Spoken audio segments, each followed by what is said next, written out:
నమస్కారం NSTV news కి స్వాగతం. నా పేరు సంధ్య. ముందుగా వార్తల్లోని ముఖ్యాంశాలు. కామారెడ్డి జిల్లా తాడ్వాయి మండల కేంద్రంలో ఇందిరమ్మ హౌసింగ్ పథక లబ్ధిదారులు లావణ్య వెంకయ్య దంపతుల ఇందిరమ్మ నూతన ఇంటి గృహ ప్రవేశ కార్యక్రమంలో పాల్గొన్నారు. ఈ సందర్భంగా ఎమ్మెల్యే మదన్ మోహన్ లావణ్య వెంకయ్య కుటుంబానికి కొత్త బట్టలు అందించి తమ సొంత ఇంటి కలను నిజం చేసుకున్నందుకు అభినందనలు తెలిపారు.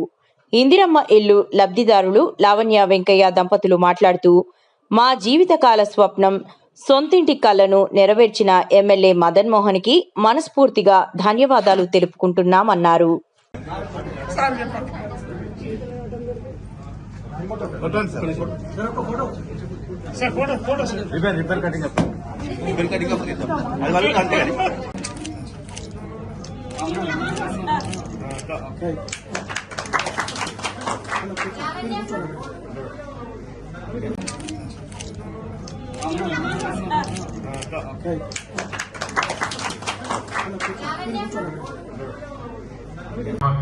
రోడ్డు మీద మరి కాంగ్రెస్ ప్రభుత్వం ఇందిరమ్మ ఇల్లు ఒకసారి గుర్తు చేసుకోవాలని చెప్పడంతో అందరూ కూడా అధికారులు కూడా ఎంపీడీఓ గారిని వారి బృందాన్ని పంచాయతీ సెక్రటరీని కాంగ్రెస్ పార్టీ నాయకుల్ని సీనియర్ నాయకులు మండల నాయకులు మహిళా నాయకులు అందరినీ కూడా ఈరోజు అభినందిస్తా ఉన్నాను.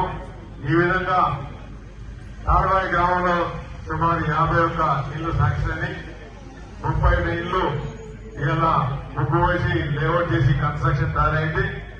ఇంకా 20 ఇళ్లు కూడా కొత్త కూడా ఇస్తాను. మరి ఇదే విధంగా మనం అందరం కూడా కష్టపడితే లావణ్య మెట్టు లావణ్య లాగా అందరూ కూడా ఒక ఇంటి వాళ్ళు కావాలని చెప్పేసి మన కళ ఇందిరమ్మ కళ. మరి పేదవానికి ఏదైతే గుడిసెలా ఉన్నారో రేట్ల కింద ఉన్నారో మరి వానాకాలము కష్టాల్లో ఉన్న ప్రతి పేదవానికి మనం అందరం కూడా మరి గత ఎప్పుడో 35 ఏళ్ల కింద 40 ఏళ్ల కిందగా మన చిన్న ఉన్నప్పుడు ఇందిరమ్మ ఇళ్ల తర్వాత మళ్ళా 40 ఏళ్ల తర్వాత ఇక్కడికి ఇల్లు వచ్చి ఇలా ఇందిరమ్మ ఇల్లును కొబ్బరికాయ కొట్టుకుని పోయినందుకు ఇలా మరొకసారి అందరం గట్టిగా